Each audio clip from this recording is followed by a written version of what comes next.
Je crois vraiment aux choses que je vais vous dire car elles ont marché pour moi et j'aurais aimé les connaître lorsque j'avais 21 ans. Il n'y a que 3 règles que vous devez suivre. La vie n'a pas à être compliquée. Nous nous compliquons trop la vie. Je vais faire 5 suppositions sur les personnes présentes dans cette pièce aujourd'hui. Je suis prêt à parier que vous voulez réussir votre vie professionnelle. Je suis prêt à parier que vous voulez réussir votre vie personnelle. Je suis prêt à parier que vous avez besoin de vous sentir utile. Je suis prêt à parier que vous voulez vous sentir en sécurité pour votre avenir. Et le 5e point est que je suis prêt à parier que vous voulez aller au paradis.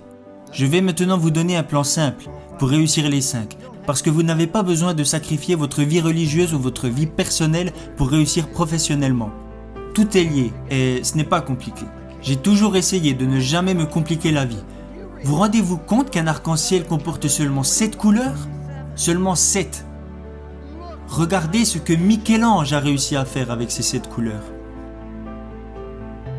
Il existe seulement 7 notes de musique. Regardez ce que Beethoven a réussi à faire avec ces 7 notes. Il existe seulement 10 chiffres. Regardez ce que Bernard Madoff a réussi à faire avec ces 10 chiffres. Le point que je veux soulever est que la vie n'a pas à être compliquée. Vous avez besoin de 4 choses dans votre vie. Et s'il vous manque une de ces 4 choses, vous ressentirez un vide énorme. Premièrement, tout le monde a besoin d'avoir quelque chose à faire. Deuxièmement, tout le monde a besoin d'avoir quelqu'un à aimer. Troisièmement, tout le monde a besoin de croire en quelque chose et dans mon cas, je crois en Jésus-Christ, notre Seigneur et notre Sauveur. Et le 4e point dont vous avez besoin dans votre vie est que vous devez avoir un but à atteindre. Que voulez-vous faire maintenant ? Ayez des buts et des rêves ambitieux. Je crois que c'est absolument essentiel. Ne reproduisez pas les erreurs que j'ai commises. J'ai fait beaucoup de choses stupides dans ma vie, mais laissez-moi vous révéler la bêtise que je regrette le plus. Quand j'ai débarqué à l'université de Notre-Dame, j'ai pris l'équipe qui était au plus mal pour la mener au sommet pendant 9 années consécutives. Chose que personne n'avait réalisée avant et que personne n'a refait depuis. Nous sommes arrivés au sommet et nous y sommes restés. Voilà la chose que je regrette le plus. Vous savez, il y a un dicton qui dit « Vous progressez ou vous mourrez. Soit l'arbre grandit, soit il meurt. » Il en va de même pour votre mariage, il en va de même pour votre business ou pour vous-même en tant que personne. Et je ne dis pas ça parce que je suis vieux, même si maintenant mes bougies d'anniversaire coûtent plus cher que mon gâteau. Cela est plutôt en rapport avec les efforts que vous devez faire pour vous améliorer. Nous avons atteint le top et j'ai dit nous y sommes arrivés, restons comme ça, ne prenons plus de risques. Nous avons terminé second du championnat et tout le monde a dit que j'étais un idiot. Alors que le gars qui termine dernier au concours de médecine, lui, il l'appelle docteur. Ça me semble injuste. Quand j'ai quitté Notre-Dame, je n'aurais jamais pensé entraîner à nouveau. Où aurais-je été après Notre-Dame ? Ma mère disait, quand tu quitteras Notre-Dame, tu iras directement au paradis, t'asseoir à côté du pape. Tu n'auras plus l'âge d'entraîner. Alors, je suis parti vivre dans une ville où l'âge moyen ne faisait qu'augmenter.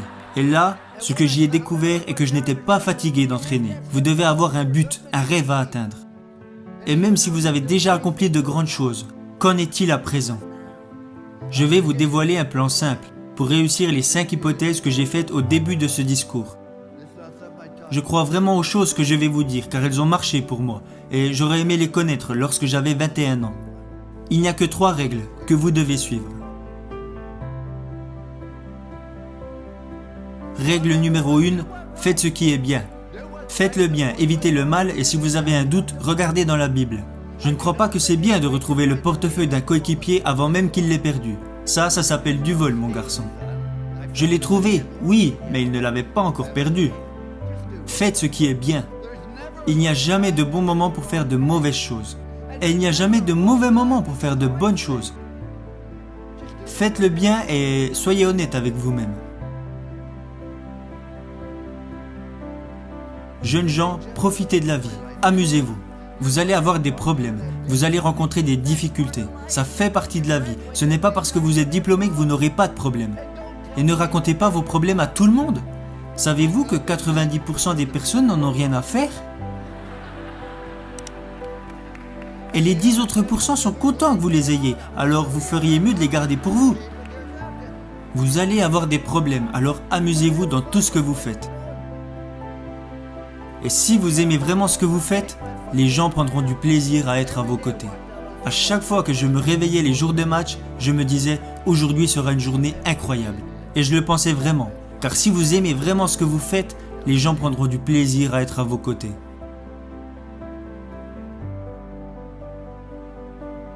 Règle numéro 2. Faites du mieux possible avec les capacités que vous avez et le temps qui vous est donné. Vous savez, tout le monde n'a pas les capacités d'être en équipe première. Mais tout le monde se doit de donner le maximum qu'il est capable de donner. Si vous voulez échouer, alors vous avez le droit d'échouer. C'est ça qui est génial dans ce pays. Vous n'avez pas le droit de faire échouer les autres si vous n'exploitez pas au mieux vos capacités. Vous avez mis un enfant au monde. Vous avez un business. Vous avez rejoint une équipe. Vous avez des obligations et des responsabilités envers d'autres personnes. C'est pourquoi vous vous devez de donner le maximum de ce que vous êtes en mesure de donner, dans tout ce que vous faites. Ce n'est pas compliqué. Vous savez, jeunes gens, je suis né avec une cuillère d'argent dans la bouche. Je suis né à Follansbee, en Virginie occidentale. Je suis repassé à l'endroit où je suis né hier, vers 22h30. Je suis né dans la cave de ma maison, mis au monde par le docteur McGraw.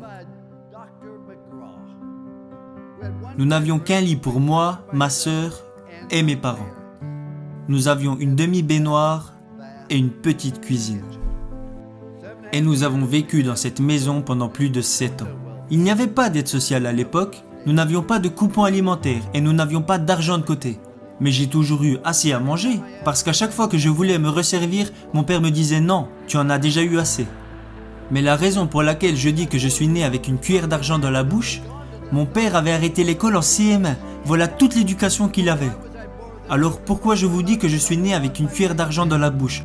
C'est parce que mes parents m'ont appris que la vie est une question de choix, et qu'ils soient bons ou mauvais, ce sont vos choix qui vous définissent. Alors ne blâmez jamais les autres, car si vous recevez une bonne éducation et que vous êtes prêt à travailler dur et à surmonter les problèmes et les difficultés, alors dans ce grand pays, vous pouvez accomplir des choses extraordinaires. Voilà pourquoi je dis que je suis né avec une cuillère d'argent dans la bouche. Ma dernière règle est de montrer aux autres que vous vous souciez d'eux. Vous ne pouvez pas entrer dans une pièce et dire « Hey, je suis là, regardez-moi » Non. Dites plutôt « Je suis là, comment puis-je vous aider ?» Ce n'est pas si compliqué.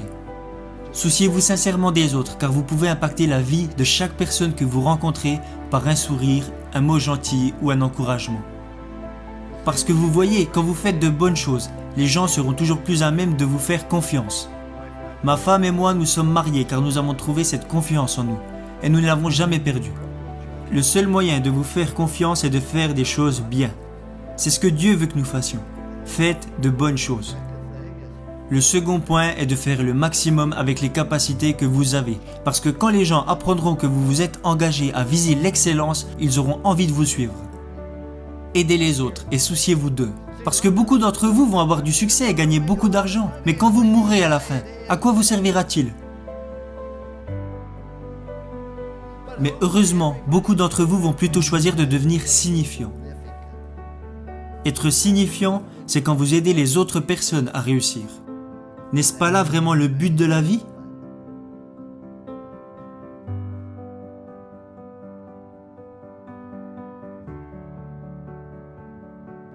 J'aurais aimé connaître ces 3 règles lorsque j'avais 21 ans, et je les utilise maintenant depuis plus de 40 ans. C'est pour cela qu'il y a une statue de moi devant l'école, même si je pense qu'ils l'ont plutôt mise là pour que les pigeons puissent se reposer. Mais si vous la regardez bien, il y a 3 mots inscrits au pied de cette statue. Confiance, engagement, amour.